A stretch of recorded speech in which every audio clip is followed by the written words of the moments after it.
कौन हो तुम? क्या नाम है तुम्हारा? मधुमती। तुमने मेरी तस्वीर क्यों चुराई?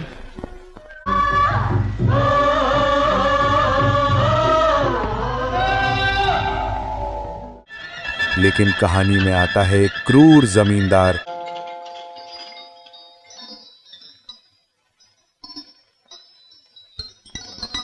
तुम यहाँ क्या करने आए? गीत और शैलेंद्र के गीत आज भी सुनने वालों के दिल में वही असर छोड़ते हैं। सुहाना सफर और ये मौसम हसीन। लता मंगेशकर की आवाज में वो करुणा जो आत्मा को छू जाए। दिल तड़प तड़प के कह रहा है, दर्द और बिछड़न की मिसाल। इन गानों ने फिल्म को अमर बना दिया। हर धुन में प्यार, रहस्य और पुनर्जन्म की अनुगुंज महसूस होती है। इसने 9 फिल्मफेयर अवार्ड्स जीते, जिनमें शामिल थे best film, best director, best actress, best music director और 5 अन्य अवार्ड्स। ये देखिए, आपकी तस्वीर पर अपने आप ये खून के धब्बे उभर आए हैं। ये जरूर तुम्हारी हरकत होगी। क्रिटिक्स ने इसे भारतीय सिनेमा में पुनर्जन्म थीम की आधारशिला कहा। मुझे यहाँ ले आए, उसके बाद क्या हुआ? बोलो, उसके बाद क्या हुआ? चुप क्यों हो? आगे मत बढ़ो, बताता हूँ, सब बताता हूँ।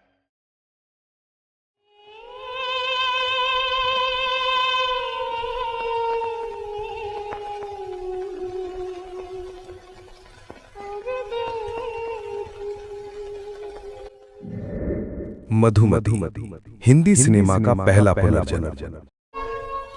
क्या आपने कभी सोचा है कि हिंदी सिनेमा में पुनर्जन्म की कहानी सबसे पहले किसने सुनाई थी?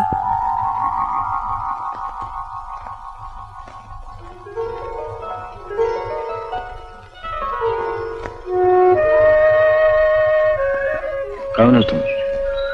क्या नाम है तुम्हारा? मधुमती। तुमने मेरी तस्वीर क्यों चुराई? ना, करण अर्जुन नहीं, ना ही ओम शांति ओम। इस जादू की शुरुआत हुई थी 1958 में, जब पहाड़ों में गूंजती थी एक आवाज, आजा रे परदेसी।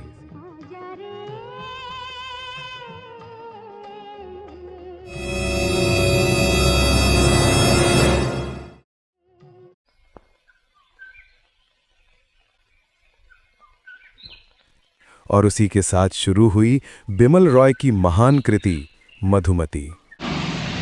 कहानी शुरू होती है एक तूफानी रात से।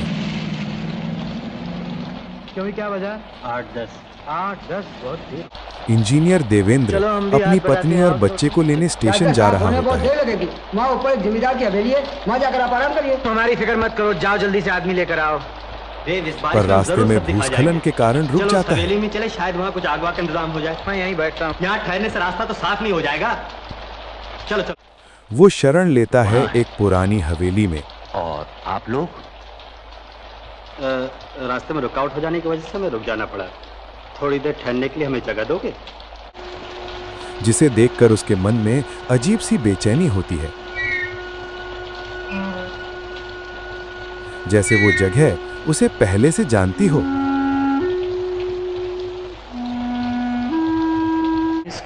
वहां लटकती एक पुरानी तस्वीर, एक रहस्यमयी चेहरा और यादें जो धीरे धीरे उभरने लगती हैं। लेकिन जब से मैं इस हवेली में आया हूँ, मुझे यहाँ की हर चीज कुछ जानी पहचानी मालूम होती है। नहीं बंदो, ये सब तुम्हारी घबराहट और बेचैनी के कारण है। मेरे पास ब्रांडी है, तुम्हें खुराक।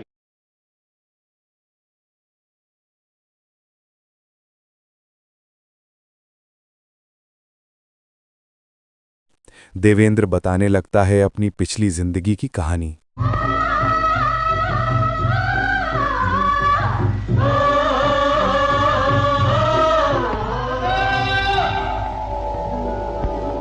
वो था एक फॉरेस्ट ऑफिसर जिसने पहाड़ों में एक मासूम चंचल आदिवासी लड़की मधुमती से प्रेम किया था। कि वहाँ बैठ जाओ, फिर सूरज डूब जाएगा तो।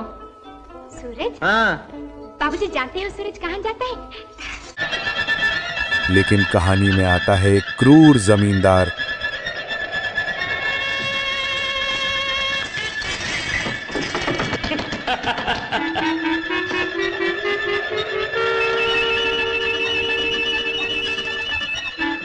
जिसकी नजर मधुमती पर पड़ती है, और फिर जो होता है वो बन जाता है भारतीय सिनेमा का सबसे भावुक पुनर्जन्म प्रेम कथा का अध्याय।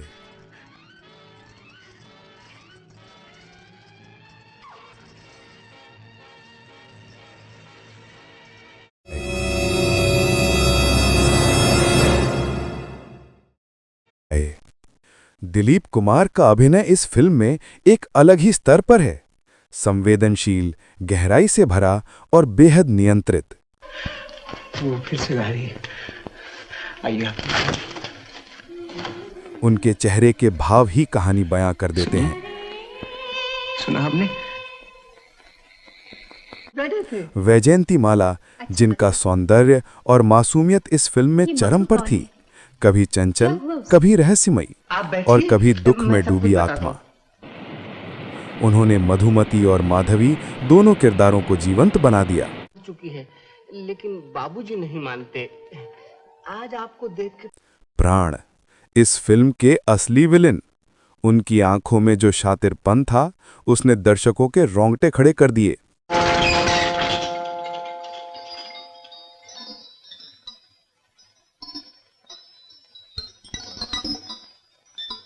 आप यहाँ बैठे थे? तुम यहाँ क्या करने आए हो? आपसे माफी मांगने आया था। किस बात की माफी?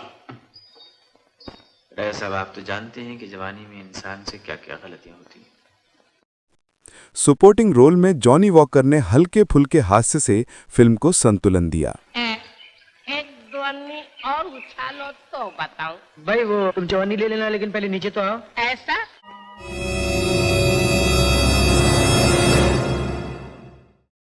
बिमल रॉय, यथार्थवादी सिनेमा के जादूगर ने मधुमती में फैंटेसी और रियलिज्म को इस खूबसूरती से जोड़ा कि दर्शक दंग रह गए। उनका निर्देशन न सिर्फ कहानी कहता है, बल्कि भावनाओं को चित्रों में ढाल देता है।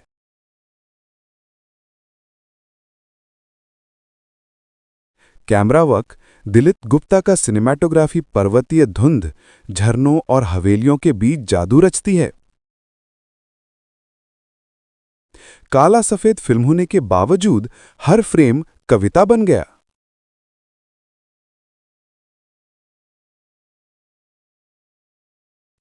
एडिटिंग इतनी सटीक थी कि फ्लैशबैक और वर्तमान की परतें बड़ी खूबसूरती से घुल मिल जाती हैं।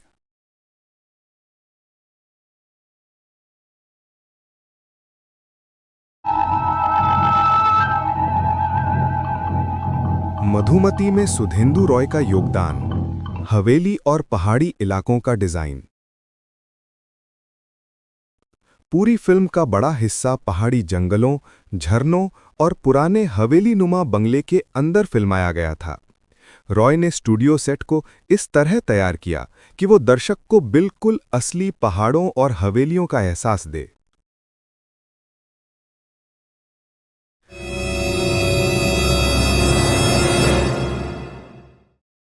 कहानी में पुनर्जन्म और रहस्य का तत्व था, इसलिए उन्होंने लाइट, शैडो और धुंध का शानदार उपयोग किया। नहीं नहीं, बिल्कुल नहीं।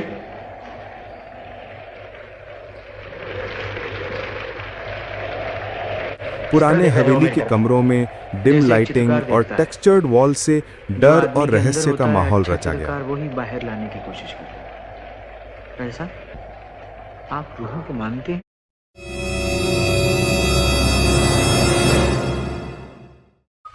मधुमती और देवेंद्र के दृश्यों में प्राकृतिक सुंदरता को उभारने के लिए उन्होंने प्राकृतिक रंगों और प्रॉप्स जैसे पत्तों, लकड़ी, पत्थरों का उपयोग किया।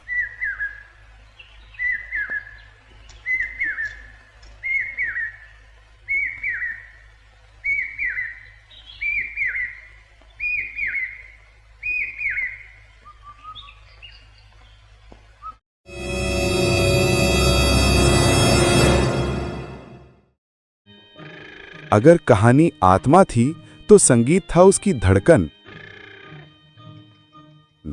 सलील चौधरी का संगीत और शैलेंद्र के गीत आज भी सुनने वालों के दिल में वही असर छोड़ते हैं। सुहाना सफर और ये मौसम हसीन।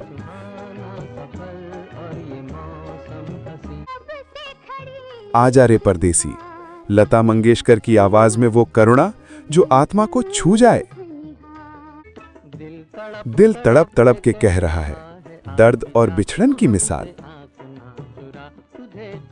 इन गानों ने फिल्म को अमर बना दिया।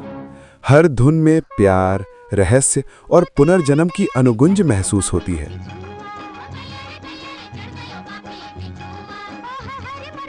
1958 में रिलीज होते ही मधुमती ने बॉक्स ऑफिस पर तहलका मचा दिया। ज्यादा देर नहीं है राजा साहब, जाओ अपना काम करो।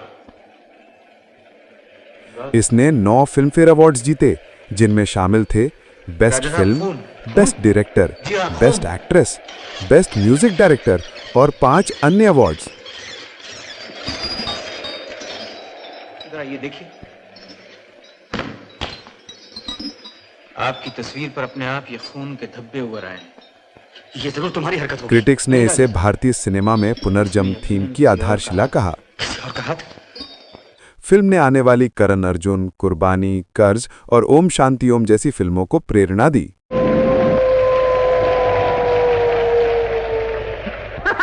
मधुमती सिर्फ एक फिल्म नहीं थी, ये हिंदी सिनेमा के रहस्य, रोमांस और पुनर्जन्म की आत्मा थी। जब आज भी पहाड़ों में कोई धुन गूंजती है तो लगता है कि आत्माएं अब भी एक दूसरे को पुकार रही हैं। अगर आपको ऐसी क्लासिक फिल्मों की कहानियां पसंद हैं तो वीडियो को लाइक करें, चैनल को सब्सक्राइब करें और बताएं आपके हिसाब से मधुमती का कौन सा गाना दिल के सबसे करीब है।